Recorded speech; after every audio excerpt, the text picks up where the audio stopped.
Hello everyone, welcome to Vetri Engineering Academy. எல்லாருமே பாத்தீங்கன்னா இந்த TNPSC கண்டக்ட் பண்ற இந்த combined technical services exam, that is இந்த TNPSC AE, AD, JDO இந்த மாதிரி இருக்கிற டெக்னிக்கல் எக்ஸாம்ஸ்க்காக நல்ல முறையில் ப்ரிப்பேர் பண்ணிட்டு இருப்பீங்க அப்படின்னு நினைக்கிறேன். உங்க ப்ரிப்பரேஷனை கன்சிஸ்டன்ட்டா, கண்டினியூஸா, விடாமுயற்சியோட ஃபுல் ஸ்விங்கா கொண்டு போயிட்டே இருங்க. இந்த எக்ஸாம்ஸை ஈஸியா கிளியர் பண்ணிட முடியும். அது மட்டும் இல்லாம இந்த மாதிரி இருக்கிற டெக்னிக்கல் காம்படிட்டிவ் எக்ஸாம்ஸை பொறுத்த வரைக்கும் பாத்தீங்கன்னா ஆஸ்பிரன்ஸ் வந்து சின்ன சின்ன மிஸ்டேக்ஸ் பண்ணுவாங்க. இப்போ இந்த வீடியோல பாத்தீங்கன்னா நீங்க என்னென்ன மிஸ்டேக்ஸ்லாம் பண்ணக்கூடாது, அதே நேரத்தில் எந்த முறையில் ப்ரிப்பேர் பண்ணுனா இந்த எக்ஸாமை ஈஸியா கிளியர் பண்ண முடியும், அதே நேரத்தில் என்ன மாதிரி ப்ரொசீஜரை நீங்க ஸ்ட்ரிக்ட்டா ஃபாலோ பண்ணணும் அப்படிங்கறத நான் சொல்ல போறேன். கண்டிப்பா இது ஒரு அட்வைஸ் வீடியோ கிடையாது, அதே நேரத்தில் இது ஒரு ஸ்ட்ராட்டஜி வீடியோனா அதுவும் கிடையாது. இது பாத்தீங்கன்னா ஒரு டெக்னிக்கல் ஆஸ்பிரன்ஸ் இந்த டெக்னிக்கல் எக்ஸாமை கிளியர் பண்றதுக்கு என்ன ப்ரொசீஜரை ஃபாலோ பண்ணணும் அப்படிங்கறத நான் சொல்ல போறேன். கண்டிப்பா இந்த வீடியோ உங்க எல்லாருக்கும் யூஸ்ஃபுல்லா இருக்குன்னு நான் ஃபீல் பண்றேன். யூஸ்ஃபுல்லா இருக்குன்னு நீங்க ஃபீல் பண்ணீங்கன்னா ஒரு லைக் கொடுத்துருங்க. அது மட்டும் இல்லாம இது வரைக்கும் இந்த சேனல் சப்ஸ்கிரைப் பண்ணாதவங்க சப்ஸ்கிரைப் பண்ணுங்க, அந்த பெல் ஐகானையும் பிரஸ் பண்ணிடுங்க. ஏன்னா இதுக்கப்புறம் நான் போட போற எல்லா டெக்னிக்கல் வீடியோஸும் உங்களை ரீச் ஆகும்.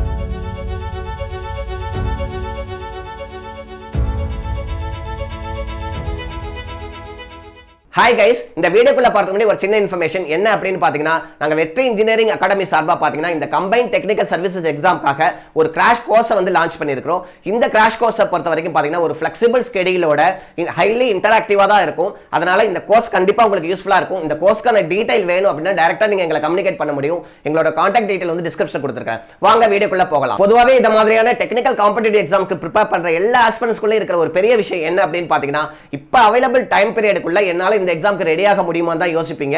ஆக்சுவலா அந்த டைம் பீரியட் வந்து 65 டேஸா இருக்கட்டும், 75 டேஸா இருக்கட்டும், இல்ல 90 டேஸா இருக்கட்டும், எவ்வளவு நாட்களா இருந்தாலும் பாத்தீங்கன்னா இங்க டிசைட் பண்றது பாத்தீங்கன்னா உங்களோட ஆட்டிடியூடும் நீங்க என்ன முறையில் ப்ரிப்பேர் பண்றீங்க அப்படிங்கிறது மட்டும் தான். அது மட்டும் இல்லாம ஒரு நாளைக்கு எவ்வளவு நேரம் நீங்க ஸ்பெண்ட் பண்றீங்க அப்படிங்கிறதும் டிசைட் பண்ணும். அதனால கண்டிப்பா வந்து டைம் பீரியட் பத்தி யோசிக்காம உங்க ப்ரிப்பரேஷனை ஃபுல் ஸ்விங்கா கொண்டு போங்க, ஈஸியா கிளியர் பண்ணிட முடியும். பொதுவாவே டெக்னிக்கல் ஆஸ்பிரன்ட்ஸ் எல்லாரும் பண்ற ஒரு பெரிய மிஸ்டேக் என்ன அப்படின்னு பாத்தீங்கன்னா, அவங்க சிலபஸை வச்சுக்கிட்டு லைன் பை லைனா பாத்தீங்கன்னா books, engineering books, technical books அப்படின்னு தேடி தேடி படிச்சிட்டு இருப்பாங்க. ஆக்சுவலா பாத்தீங்கன்னா நம்ம எந்த ஒரு யுனிவர்சிட்டி எக்ஸாம் இப்ப எழுத போறது இல்ல. என்ன ரீசன் அப்படின்னு பாத்தீங்கன்னா, நம்ம எழுத போற எக்ஸாம்ஸ் எல்லாமே டெக்னிக்கல் காம்படிட்டிவ் எக்ஸாம்ஸ், எல்லாமே MCQ பாயிண்ட் ஆஃப் வியூல தான் அவங்க கேட்க போறாங்க. சோ அந்த வகையில பாத்தீங்கன்னா இத மாதிரி வந்திருக்கிற டெக்னிக்கல் காம்படிட்டிவ் எக்ஸாம்க்கு ப்ரிப்பேர் பண்றதுக்குன்னு ஒரு முறை இருக்குது. கண்டிப்பா நீங்க எது தேவையோ அதை மட்டும் தான் படிக்கணும். அதையும் ரொம்ப கிறிஸ்பியா படிச்சுட்டு போகணும். கான்செப்ட் பாயிண்ட் ஆஃப் வியூல படிக்கணும், ஃபார்முலா பாயிண்ட் ஆஃப் வியூல படிக்கணும், ப்ராப்ளமேட்டிக் பாயிண்ட் ஆஃப் வியூல படிக்கணும். ஒரு டெக்னிக்கல் காம்படிட்டிவ் எக்ஸாம்ஸ்க்கு இந்த முறையில ப்ரிப்பேர் பண்ணாவே போதும், ஈஸியா கிளியர் பண்ண முடியும். அதே நேரத்தில் பாத்தீங்க அப்படின்னா ஒரு சப்ஜெக்ட்டுக்கும் குறைஞ்சது வந்து பாத்தீங்கன்னா 400 to 500 டெக்னிக்கல் क्वेश्चंस வந்து நீங்க ஃபாலோ பண்ணிருக்கணும். தட் இஸ் ஒரு யூனிட்டுக்கு குறைஞ்சது வந்து 400 ல இருந்து 500 क्वेश्चंसனாவது நீங்க பார்த்திருக்கணும். அப்படி பார்த்திருந்தீங்கன்னா தான் நீங்க பார்த்த क्वेश्चन அதுக்கு ரிலேட்டடான क्वेश्चन வந்து உங்க மானிட்டர் முன்னாடியோ இல்ல உங்க क्वेश्चन பேப்பர்லயே இருக்கும். சோ அதனால கண்டிப்பா வந்து ஒரு டெக்னிக்கல் காம்படிட்டிவ் எக்ஸாம்க்கு ப்ரிப்பேர் பண்றதுக்குன்னு ஒரு முறை இருக்குது.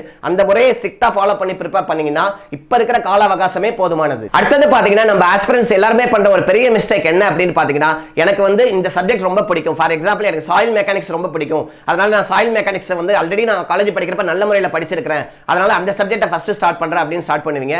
பட் இது ஆக்சுவலா முற்றிலும் தவறான ஒரு ப்ரொசீஜர். என்ன ரீசன் அப்படின்னு பாத்தீங்கன்னா, இதே மாதிரி நமக்கு பிடிச்ச சப்ஜெக்ட், நமக்கு நல்லா தெரிஞ்ச சப்ஜெக்ட் எல்லாத்தையுமே பாத்தீங்கன்னா லாஸ்ட் மினிட் ப்ரிப்பரேஷன்ல கூட வச்சுக்கலாம். எது நம்ம படிக்கலையோ அதை வந்து கண்டிப்பா நீங்க முதல்ல எடுத்து படிக்கணும். என்ன ரீசன்னா, இது மாதிரி டெக்னிக்கல் காம்படிட்டிவ் எக்ஸாமை பொறுத்த வரைக்கும் எந்த யூனிட்டையும் நீங்க விட்டுட்டு போயிட முடியாது. அதனால கண்டிப்பா வந்து பாத்தீங்கன்னா உங்களுக்கு எந்த யூனிட் நீங்க கஷ்டமா ஃபீல் பண்றீங்களோ அதெல்லாம் ஃபர்ஸ்டே படிச்சு வச்சிட்டீங்கன்னா பாதி டென்ஷன் குறைஞ்சிடும். அதனால கண்டிப்பா வந்து எனக்கு பிடிச்ச சப்ஜெக்ட் அப்படின்னு எடுத்து படிக்காதீங்க. சிலபஸை வச்சுக்கிட்டு அந்த சிலபஸ்ல எது கடினமான சப்ஜெக்டோ அதை எடுத்து ஃபர்ஸ்ட் படிக்க ஆரம்பிங்க.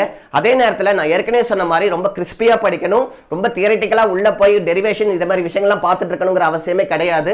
அதனால நீங்க மேம்போக்கா, ஃபார்முலா பேஸ்டா, கான்செப்ட் பேஸ்டா, ப்ராப்ளம் பேஸ்டா படிச்சாவே போதும், ஈஸியா கிளியர் பண்ணிட முடியும். பொதுவாகவே இந்த டெக்னிக்கல் ஆஸ்பிரன்ட்ஸ் பொறுத்த வரைக்கும் இருக்கிற ஒரு பெரிய பிரச்சனை என்ன அப்படின்னு பாத்தீங்கன்னா, நம்பர் ஆஃப் வேகன்சிஸ். சார் நாங்க சிவில்ல பாத்தீங்கன்னா 500 பிளஸ்க்கு மேல வேகன்சிஸ் எதிர்பார்த்தோம், பட் அவங்க அனௌன்ஸ் பண்ணிருக்கிறது பாத்தீங்கன்னா 300 பிளஸ் தான் இருக்குது. அதுவும் இல்லாம சில பிரான்ச்சஸ்ல பாத்தீங்கன்னா சிங்கிள் டிஜிட்ல வந்து வேகன்சிஸ் இருக்கு அப்படின்னு யோசிப்பாங்க. சோ இதுவும் ஒரு எதிர்மறையான ஒரு எண்ணம் தான். இதே மாதிரி நீங்க கண்டிப்பா யோசிக்க கூடாது. அது ஒரு போஸ்டா இருந்தாலும் அந்த ஒரு போஸ்ட் எனக்கு அப்படிங்கிற கான்ஃபிடன்ஸோட நீங்க படிச்சீங்கன்னா நிச்சயம் இந்த மாதிரி எக்ஸாம்ஸை ஈஸியா கிளியர் பண்ணிட முடியும். இந்த TNPSC டெக்னிக்கல் ஆஸ்பிரன்ட்ஸ் பொறுத்த வரைக்கும் இருக்கிற பெரிய பிரச்சனை என்ன அப்படின்னு பாத்தீங்கன்னா, இந்த ஜெண்டர் ஸ்டடீஸ். சார் ஜெண்டர் ஸ்டடீஸை பொறுத்த வரைக்கும் எனக்கு ஒரு பெரிய பிரச்சனையே கிடையாது, நான் வந்து ஆல்ரெடி குரூப் 2க்கு ப்ரிப்பேர் பண்ணிருக்கேன், குரூப் 4க்கு ப்ரிப்பேர் பண்ணிருக்கேன் அப்படிங்கிற மாதிரி சொல்றீங்க. போன்லயும் சொல்றீங்க, நேர்ல சந்திக்கிறப்பயே சொல்றீங்க. நீங்க ஜெனரல் ஸ்டடீஸ்ல என்னதான் வெல்வெஸ்டா இருந்தாலும் டெக்னிக்கலுக்கு எவ்வளவு இம்பார்ட்டன்ஸ் கொடுத்து படிக்கிறீங்களோ அதே அளவு இம்பார்ட்டன்ஸை வந்து கண்டிப்பா வந்து இந்த நான் டெக்னிக்கல் தட் இஸ் இந்த ஜெனரல் ஸ்டடீஸ்க்கும் கொடுத்து படிக்கணும்.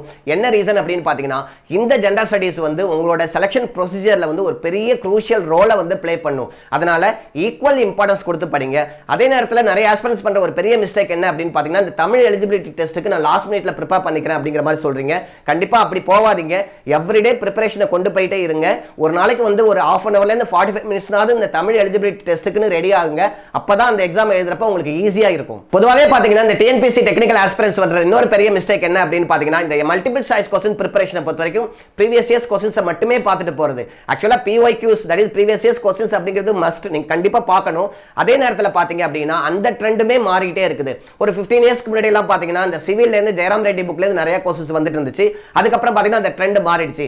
இப்போ ரீசெண்டா பாத்தீங்கன்னா வேற சோர்சஸ்ல இருந்து அவங்க MCQs எடுக்கிறாங்க. அதே நேரத்தில் நிறைய புக் பேக் क्वेश्चंस வந்துட்டு இருக்கு. அதனால கண்டிப்பா வந்து இந்த மல்டிபிள் சாய்ஸ் क्वेश्चंस பொறுத்த வரைக்கும் நீங்க ப்ரீவியஸ் இயர்ஸ் क्वेश्चंस மட்டுமே நம்பி போவாதீங்க. நிறைய சோர்சஸ் வந்து தேடி பிடிச்சி நிறைய மல்டிபிள் சாய்ஸ் क्वेश्चंस பார்க்கறதுக்கு முயற்சி பண்ணுங்க. இந்த டெக்னிக்கல் ஆஸ்பிரன்ட்ஸ் எல்லாரும் பொதுவா பண்ற ஒரு மிஸ்டேக் என்ன அப்படின்னு பாத்தீங்கன்னா இந்த மெட்டீரியலை வந்து தேடி பிடிச்சி படிப்பாங்க. கிடைக்கிற மெட்டீரியல் எல்லாத்தையுமே படிச்சிட்டு இருப்பாங்க. பட் ஆக்சுவலா பாத்தீங்கன்னா இந்த மாதிரி டெக்னிக்கல் காம்படிட்டிவ் எக்ஸாம்ஸ் எஸ்பெஷலி இந்த மாதிரி மல்டிபிள் சாய்ஸ் क्वेश्चन பேஸ்டா இருக்கிற எக்ஸாம்ஸை பொறுத்த வரைக்கும் பாத்தீங்கன்னா நீங்க அந்த அளவுக்கு மெட்டீரியலை தேடி பிடிச்சி படிக்கணுங்கிற அவசியமே கிடையாது. கிறிஸ்பியா நீங்க என்ன தேவையோ அவங்க சிலபஸ்ல என்ன கொடுத்திருக்காங்களோ அதை மட்டும் படிச்சுட்டு போனவே போதும். நம்ம இந்த எக்ஸாம்ஸை ஈஸியா கிளியர் பண்ணிட முடியும். இந்த டிஎன்பிஎஸ்சி டெக்னிக்கல் ஆஸ்பிரன்ட்ஸ் பொறுத்த வரைக்கும் இருக்கிற இன்னொரு பிரச்சனை என்ன அப்படின்னு பாத்தீங்கன்னா ப்ராப்பர் ஸ்டடி பிளான் இல்லாம படிக்கிறது. பொதுவாகவே பாத்தீங்கன்னா ப்ராப்பர் ஸ்டடி பிளானோட படிச்சோம் அப்படின்னா சிலபஸை நம்ம ஈஸியா கவர் பண்ணிட முடியும். கான்ஃபிடென்ட்டோட அந்த எக்ஸாம் அப்ரோச் பண்ண முடியும். அதே நேரத்தில் பாத்தீங்கன்னா எனக்கு பிடிச்ச சப்ஜெக்ட் எனக்கு ஈஸியா இருக்கிற சப்ஜெக்ட்லாம் ஃபர்ஸ்ட் முடிச்சிடுறேன் அப்படிங்கிறது ஸ்டடி பிளானே கிடையாது. நான் ஏற்கனவே சொன்ன மாதிரி ஸ்டடி பிளான் அப்படிங்கிறது உங்க கம்ஃபர்ட் ஜோனுக்கு கிரியேட் பண்றது கிடையாது. இந்த எக்ஸாமை நோக்கி கிரியேட் பண்றது. சோ அந்த வகையில் பாத்தீங்கன்னா சப்போஸ் இந்த எக்ஸாம் நான் எழுதுனேன் அப்படின்னா ப்ராப்ளமேட்டிக் சப்ஜெக்டா இருக்கிற அந்த 5 யூனிட்டை ஃபர்ஸ்ட் முடிச்சு வச்சிருவேன். Remaining 5 units that is theory subjects வந்து அதுக்கப்புறம் படிப்பேன். என்ன ரீசன் அப்படின்னு பாத்தீங்கன்னா ப்ராப்ளமேட்டிக் சப்ஜெக்ட்டை பொறுத்த வரைக்கும் ஃபார்முலாவா இருக்கட்டும் கான்செப்டா இருக்கட்டும் எல்லாத்தையும் என்னால ஈஸியா ரீகலெக்ட் பண்ணிட முடியும். குயிக் ரிவிஷனும் பண்ணிட முடியும். அதே நேரத்தில் பாத்தீங்க அப்படின்னா கண்டிப்பா வந்து இந்த மாதிரி தியரி சப்ஜெக்ட்ஸை பொறுத்த வரைக்கும் நான் இப்பயே படிச்சு வச்சிட்டேன்னா எகைன் நான் போய் திரும்ப பார்க்கறப்ப புதுசா பார்க்குற மாதிரி இருக்கும். அதனால நான் இந்த எக்ஸாம் எழுதுனேன்னா கண்டிப்பா தியரி சப்ஜெக்ட்ஸை எக்ஸாம் நெருக்கத்தில் படிப்பேன். ப்ராப்ளமேட்டிக் சப்ஜெக்ட்லாம் இப்பயே முடிச்சு வச்சிருவேன். அதனால உங்களோட ஸ்டடி பிளான் அப்படிங்கிறது நீங்க தான் ப்ரிப்பேர் பண்ணணும். அதனால ப்ராப்பர் ஸ்டடி பிளானோட போங்க. இந்த எக்ஸாமை ஈஸியா கிளியர் பண்ணிட முடியும். இது எல்லாத்தையும் மீறி மிக முக்கியமான ஒரு விஷயம் என்ன அப்படின்னு பாத்தீங்கன்னா நிறைய டெக்னிக்கல் ஆஸ்பிரன்ட்ஸ் வந்து அவங்க ஹெல்த்தை பத்தி காஷியஸாவே இருக்க மாட்டாங்க. அதை பத்தி அக்கறையே எடுத்துக்க மாட்டாங்க. பட் ஆக்சுவலா பாத்தீங்கன்னா ஒரு காம்படிட்டிவ் எக்ஸாம்க்கு நம்ம ரெடி ஆகிறோம் அப்படின்னா நம்மளோட மென்டல் ஹெல்த் ரொம்ப முக்கியம், பிசிக்கல் ஹெல்த் ரொம்ப முக்கியம். அப்பதான் உங்களால கன்சிஸ்டன்ட்டா கண்டினியூஸா உங்க ப்ரிப்பரேஷனை கொண்டு போக முடியும். அதனால நீங்க கண்டிப்பா வந்து உங்களோட மென்டல் ஹெல்த்தையும் நல்லா பாதுகாத்துக்கணும். அதே நேரத்தில் உங்க பிசிக்கல் ஹெல்த்தையும் ஃபிட்டா வச்சிருந்தீங்க அப்படின்னா நம்ம இந்த எக்ஸாம்ஸ் எல்லாம் ஈஸியா கிளியர் பண்ணிட முடியும். சோ கைஸ் இப்போ நம்ம டிஸ்கஸ் பண்ண ஒரு விஷயத்தையும் நீங்க ஸ்ட்ரிக்ட்டா ஃபாலோ பண்ணீங்க அப்படின்னா இந்த மாதிரி டெக்னிக்கல் காம்படிட்டிவ் எக்ஸாம்ஸை ஈஸியா கிளியர் பண்ணிட முடியும். அதே நேரத்தில் இப்போ நான் சொன்ன ஒரு விஷயமும் ஒரு அட்வைஸும் கிடையாது, ஒரு ஸ்ட்ராட்டஜியும் கிடையாது. ஒரு டெக்னிக்கல் ஆஸ்பிரன்ட்ஸ் வந்து என்ன ஃபாலோ பண்ணணுமோ அதை தான் நான் இப்போ எக்ஸ்பிளைன் பண்ணினேன். கண்டிப்பா இந்த வீடியோ உங்க எல்லாருக்கும் யூஸ்ஃபுல்லா இருக்குன்னு நான் ஃபீல் பண்றேன். யூஸ்ஃபுல்லா இருக்குன்னு நீங்க ஃபீல் பண்ணீங்கன்னா ஒரு லைக் கொடுத்துருங்க.